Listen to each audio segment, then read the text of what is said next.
Wow, old Deuteronomy, we don't even know where to start. What is going on with your jellicles? Everyone knew that Cats was going to be a unique experience when the first trailer dropped last July, but we didn't quite expect as many uncomfortable moments as we got. Honestly, you were one of the best parts of the movie. You totally leaned into the weirdness of being a CGI cat, but the cats you preside over are strange, and we had to cringe more than a few times. The cat's out of the bag, and the reviews are in. Cats is one strange cinematic experience, but it takes the weirdness to an uncomfortable level. Keep watching to see the 10 most cringeworthy moments from the Cats movie.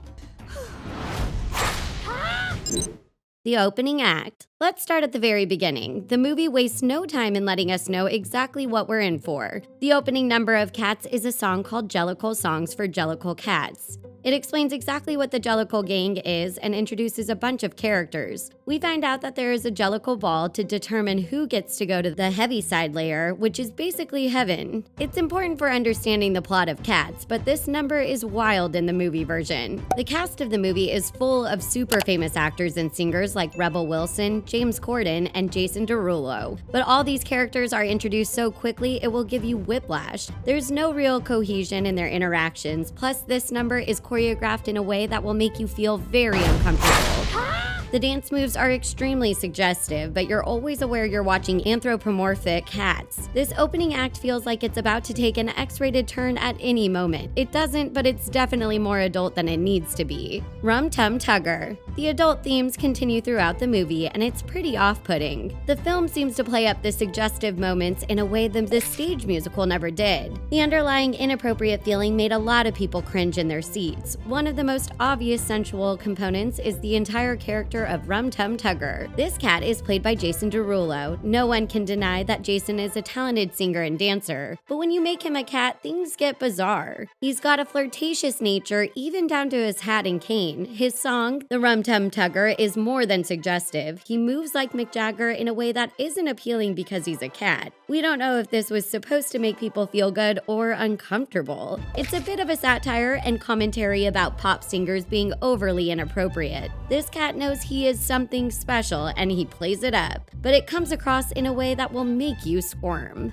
The bedroom scene. There's a scene in the movie where several of the cats are in a ritzy bedroom. They totally destroy it in a way that pet owners will find familiar, but a lot of this scene is unnecessarily weird. There are some comedic moments, like when they try to walk in human shoes. The down pillows get ripped apart and made us worry our cats were at home getting into trouble. But then things took a turn. They try on the humans' undergarments. Why? It felt personal and too intimate, and the sensual undertones were just a little too much. Then Victoria, the main cat, gets really into it. Victoria is a young, naive cat who wants to go to the Heaviside Lair, and her youth makes this scene even more uncomfortable. She lays back on the bed while another cat puts jewelry over her chest. And she might be a cat, but it's clear that she's a girl, if you know what we mean. The expression she makes as she lays on the bed look like something else is happening. CGI and Special Effects. Computer-generated animation can be really cool. It's helped usher Hollywood into a new era of advanced graphics, but Cats is proof that too much CGI can be a bad thing. The critics have attacked the CGI for being just too much. In many scenes, it's very off-putting. In stage versions of Cats, it's very clear that the actors are humans playing cats, but the CGI in the movie blurs these lines in a strange way. The fur is hyper-realistic, but the way it blends with the faces of the actors is unsettling. The CGI also clearly outlines the shape of the human bodies, giving the females shapes that only human women have. There were several rendering errors. At one point, a cat's collar doesn't quite line up. Old Deuteronomy stretches a leg behind her head in a way that doesn't look real at all. There's a huge use of green screens in the movie. Sometimes it makes for a visual treat, but other times it's over the top. And the special effects have really strange moments.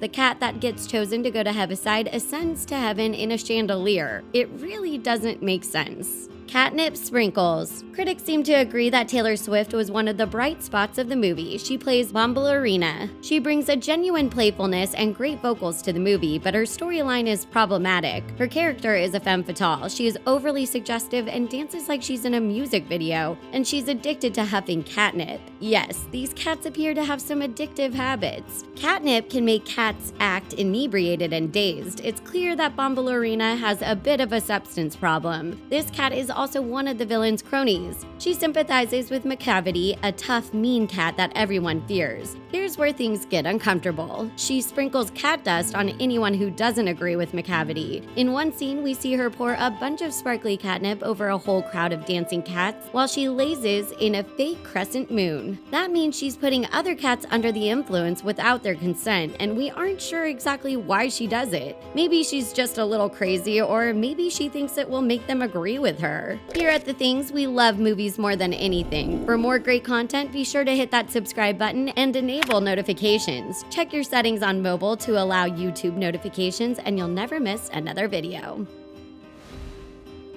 Grizabella. Much of Cats is a light-hearted movie with flashy, upbeat musical numbers. There's a happiness in most of the cats. Sometimes they're teasing and flirty, other moments they have a childlike joy about the world around them. Grizabella is played by Jennifer Hudson, and there's no denying she's talented. She sings a gorgeous rendition of Memory, but she comes across so angry that it doesn't really match the tone of the movie. And Grizabella's whole storyline is problematic. She used to be a glamour cat. She was beautiful and everyone wanted to be just like her, but she's fallen from grace. She lost her sparkle and she's been shunned by the Jellicles. The movie even suggests that she's fallen into a certain type of adult work. Aren't these supposed to be cats? That aspect is really disturbing. She wants a new life in Heaviside more than just about anyone else, but she also just wants to be accepted. That's not the most uncomfortable part of Cats by any means. Keep watching for the most unsettling scene. Removable skin. Rebel Wilson is one of the funniest parts of the movie. She plays Jenny Anydots. She's somewhat lazy, but she also rules over the cockroaches and mice. More on them later. In a lot of ways, Rebel feels like she is playing herself while looking like a cat, but she definitely provides some comic relief. Her dance numbers are over the top. She's always getting into trouble. She falls a lot, and she gets her paw caught in a mousetrap. She wears snazzy outfits, but that's one of the problems. One of the most disturbing scenes in the movie comes from Jenny Anydots. She appears to rip off her skin to reveal a jazz outfit. We're pretty sure cats can't just remove their fur and skin. It was weird. It's even stranger than the fact that old Deuteronomy wears a fur coat on top of her actual fur. We have so many questions about that too. Is that the fur from another cat? These fur issues bring a terrifying level to the movie. The cat puns. The movie is called Cats. It's all about cats who want to go to heaven. The original musical was based on a lost children's poem by T.S. Eliot, and it was about cats. We get it, but the movie really leans into the cattiness of the story. First of all, these actors are over the top with their cat behavior. They hiss and lick themselves, but then there are just way too many cat puns. Of course, this isn't necessarily the movie's fault. The original play has all the same lines. There are jokes about the cat getting Victoria's tongue and letting the cat out of the bag. At first, they're funny. They made us giggle because it's kind of cute. It shows that the movie isn't taking itself too seriously, but then it became too much. In a matter of minutes, the cat puns are annoying. There are just too many of them. We think they could have managed to cut quite a few of them. It wouldn't have ruined the effect of the cat puns to have a few less.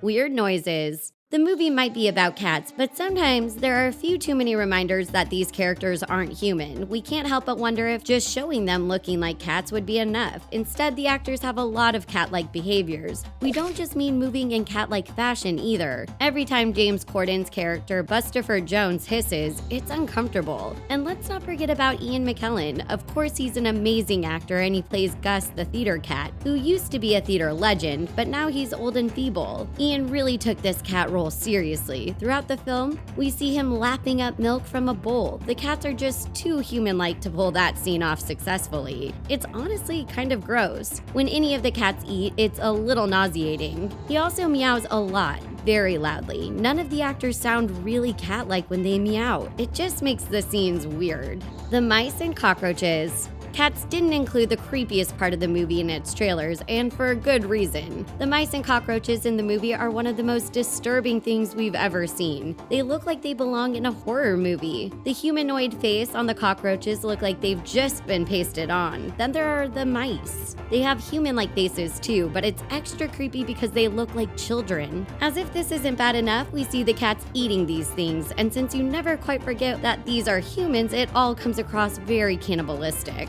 Seriously, you haven't known disturbing until you've seen James Corden eat a mouse that looks like a child. Additionally, we see all these creatures rummaging through the trash and eating it. It's not great for the appetite. We really have to wonder what the animators were thinking with these creatures, especially the mice and cockroaches. Which part of Cats did you find the most unsettling? Let us know in the comments. Thank you for watching, and don't forget to give this video a big thumbs up. We'll catch you next time.